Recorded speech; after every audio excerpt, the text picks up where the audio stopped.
میں اپنے 10 ایج بچوں کے یہ کام نہیں کرتی، بیٹے ہوں یا بیٹی۔ ان کے کمرے صفائی کرنا، ان کے کپڑے مشین میں ڈالنا اور نکال کر لٹکانا، ان کے ڈسٹ بن خالی کرنا، ان کی الماریاں ٹھیک کرنا۔ اگر میں مصروف ہوں تو ان کے لیے کھانا نکالنا، ان کی بیڈنگ تبدیل کرنا۔ اب ان کی مرضی ہے وہ یہ کام کریں یا نہ کریں، ورنہ ان کے کمرے گندے رہیں گے، کپڑے میلے رہیں گے، الماریاں کپڑوں کے ڈھیر سے بھری رہیں گی۔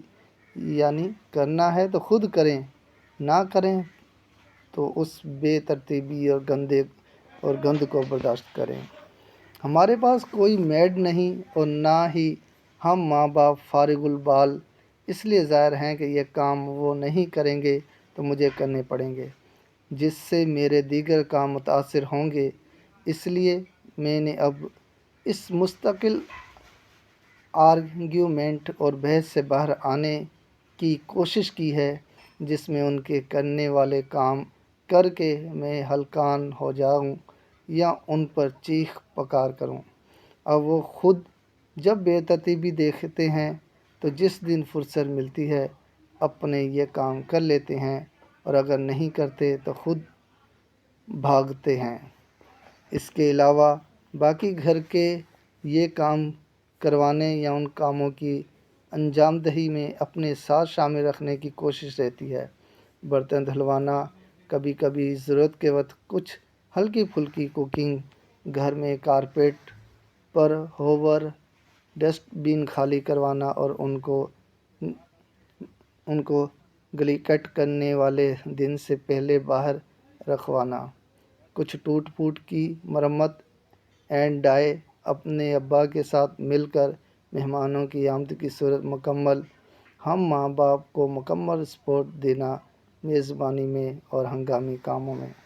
اب ظاہر ہے ایسے افسانے بچے تو ہیں نہیں، بغیر کہے سب کر دیں یا ہر بات پر منع عمل کریں۔ اسی لیے اس میں محنت تو کرنی پڑتی ہے، ناراض بھی ہونا پڑتا ہے، بروقت ضرورت خفگی کا اظہار لے کر پھر بھی اس کی کوشش رہتی ہے کہ شامل رہیں۔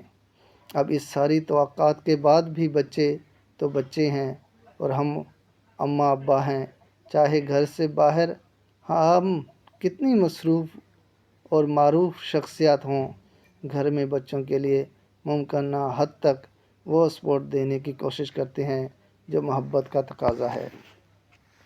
بچے اس قابل ضرور ہوں کہ خود کو سنبھالنے کے قابل ہو جائیں، لیکن کبھی کبھی ہم سے بھی فیور لیں تو کوئی حرج نہیں۔ بس ایسے مفلوج اور ڈپینڈنٹ نہ ہوں کہ ہل کر اپنا کام کرنے کے قابل نہ ہو۔ ہر کام کے لیے ماں باپ یا دوسروں کو ہی آوازیں دیں۔ کبھی کبھی جب کوئی بچہ مجھ سے چھوٹے چھوٹے کاموں کے لیے کہتا ہے تو میں بھی جھوٹ موٹ ناراض ہو کر کہتی ہوں کہ میں ماسی ہوں یا مما ہوں، اور پھر کافی دیر مجھے ماسی موم کہہ کر چھیڑا جاتا ہے، لیکن آئی ڈونٹ مائنڈ، کیونکہ اندازہ ہے کہ یہ صرف کچھ وقت کا لاڈ پیار ہے اور کسی وقت ہم بھی فارغ ہیں کہ چلو وہ لاڈ اٹھا لیں، ورنہ اپنے کام انہوں نے خود ہی کرنے ہوں گے۔ اب آگے کی زندگی کا تو اندازہ نہیں، انہوں نے کتنا ذمہ دار انسان بن کر اپنی فیملیز چلانی ہے۔